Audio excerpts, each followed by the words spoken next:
Nous parlons quelquefois de la langue quand nous parlons d'une vie meilleure et du repos de la foi.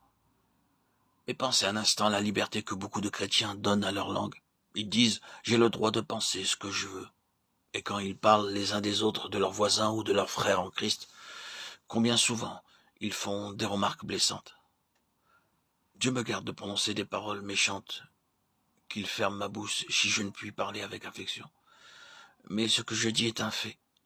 Combien souvent on trouve parmi les chrétiens qui travaillent ensemble dans la même œuvre des critiques acerbes, des jugements précipités, des paroles dépourvues de bienveillance, un mépris secret, une secrète condamnation des autres.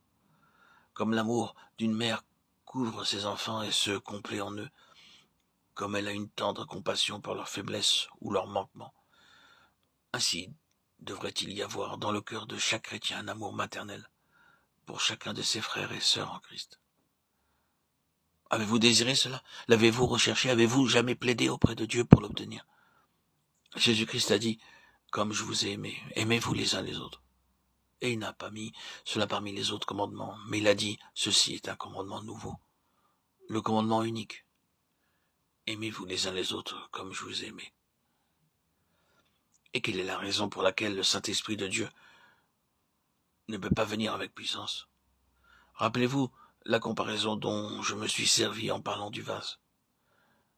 Je peux mettre un peu d'eau dans un tesson, un débris du vase, mais pour qu'un vase puisse être rempli, il faut qu'il soit entier. Et les enfants de Dieu, lorsqu'ils s'assemblent à quelque église, société ou mission qu'ils appartiennent, doivent s'aimer les uns les autres intensément, sinon l'Esprit de Dieu ne peut pas faire son œuvre. Nous parlons de contrister l'Esprit de Dieu par la mondanité, le ritualisme, le formalisme, l'erreur ou l'indifférence. Mais je vous le dis, la chose qui attriste le plus le Saint-Esprit est le manque d'amour. Que chacun se sonde et demande à Dieu qu'il le sonde. Pourquoi nous est-il enseigné que le fruit de l'Esprit, c'est l'amour?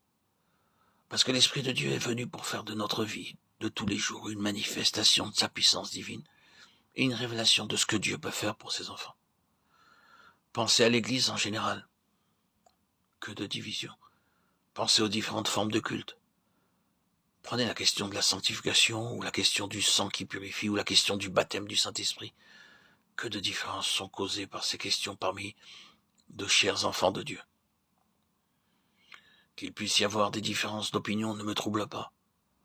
Nous n'avons pas tous le même tempérament, ni la même tournure d'esprit, ni la même façon d'envisager les choses.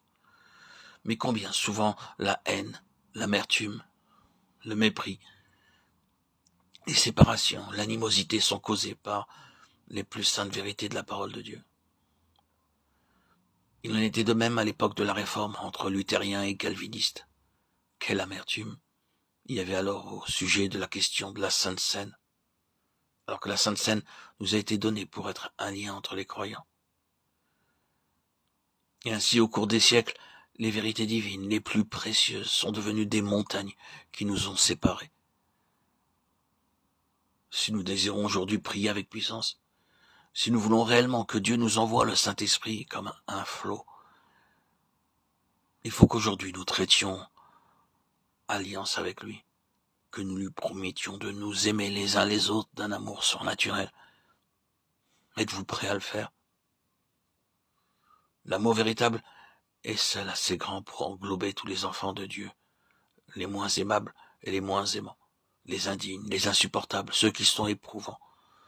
Si notre vœu de consécration complète à Dieu est véritable, il signifie que je me livre complètement à l'amour divin, pour qu'il me remplisse, pour être un serviteur de l'amour, pour aimer chacun des enfants de Dieu qui m'entourent. Le fruit de l'esprit, c'est l'amour. Galates 5, 22.